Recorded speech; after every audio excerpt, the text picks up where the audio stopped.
Hello friends. तो आज मैं आप लोग के साथ कुछ वर्ड मीनिंग शेयर करने वाली हूँ। देखिए, ये एससी हार्डविक का वर्ड मीनिंग है, ठीक है। ये वॉल्यूम 1 है। अगर आपको ऐसा लग रहा है ये मैं खुद से लाई हूँ वर्ड मीनिंग, तो ऐसा बिल्कुल नहीं है। आप गूगल पे सर्च कर सकते हैं एससी हार्डविक का वॉल्यूम 1 वर्ड मीनिंग, तो आपको इन्हीं सारे वर्ड को देखने को मिलेगा, ठीक है।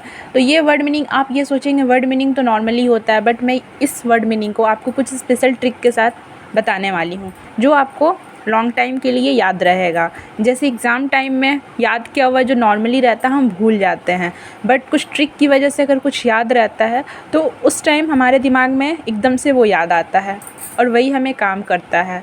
तो चलिए हम शुरू करते हैं। ये फर्स्ट वर्ड है एलियन, ठीक है, आप देख रहे हैं। और हाँ, आप स्पेलिंग भी देखते चलेंगे साथ में ताकि कोई कन्फ्यूज़न ना हो। ALIEN, alien. एलियन मीन्स विदेशी या फिर पराया। तो देखिए, हमने एक मूवी देखा था कोई मिल गया, उसमें जो एलियन आता है, ठीक है, और लास्ट में वो हमें छोड़कर चला जाता है।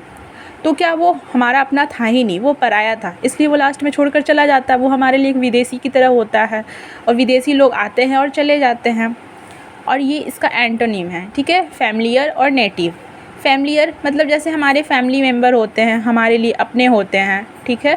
और ये नेटिव हमारे आसपास के पड़ोसी, वो हमें कभी छोड़कर नहीं जाते हैं, वो हमारे आसपास ही होते हैं, ठीक है। तो ये एंटोनिम हो गया। तो एलियन, एलियन मीन्स विदेशी या पराया, और एंटोनिम फैमिलियर और नेटिव, ठीक है। स्पेलिंग पर ध्यान आप देते चलेंगे। अब चलिए, अब हम इसका कुछ सिनोनिम देखते हैं। फॉरेन, स्ट्रेंज, अननोन, अनफैमिलियर और एग्जॉटिक, ठीक है। फॉरेन, फॉरेन मीन तो हमें पता ही है, विदेशी, फॉरेनर, विदेशी लोग आते हैं और चले जाते हैं।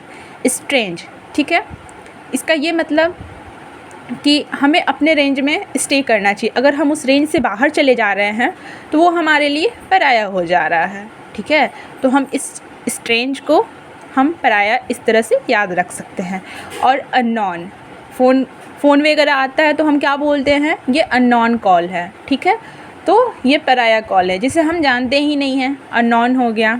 अनफैमिलियर, जो हमारे लिए फैमिली मेम्बर टाइप से नहीं है, वो हमारे लिए अनफैमिलियर हो गया।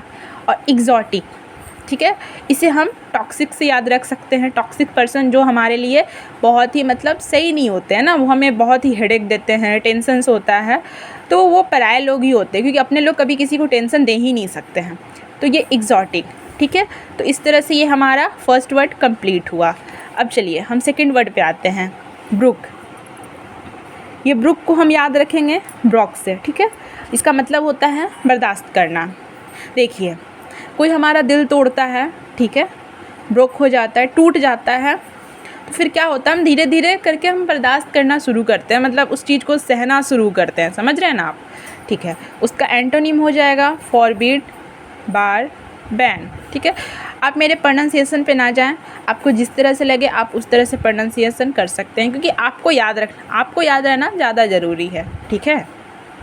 अब इसका सिनोनिम देखते हैं। Tolerate, put up with, accept, allow, permit. देखिए, टॉलरेट को हम इस तरह से याद रख सकते हैं कि जब हम पब्लिक प्लेस में होते हैं या फिर कहीं और होते हैं और हमें अगर टॉयलेट लगा होता है तो हम बहुत टाइम पर क्या बर्दाश्त करते हैं ना उस चीज़ को।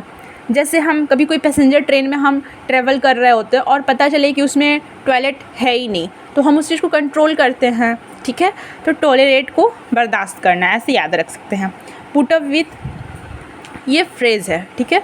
और ये एक्सेप्ट, तो उस चीज़ को हम एक्सेप्ट करते हैं। जब हमारा कोई दिल तोड़ देता है तो धीरे धीरे क्या हम उस चीज़ को एक्सेप्ट करना शुरू करते हैं, तो बर्दाश्त करना शुरू करते हैं, अलाउ करते हैं।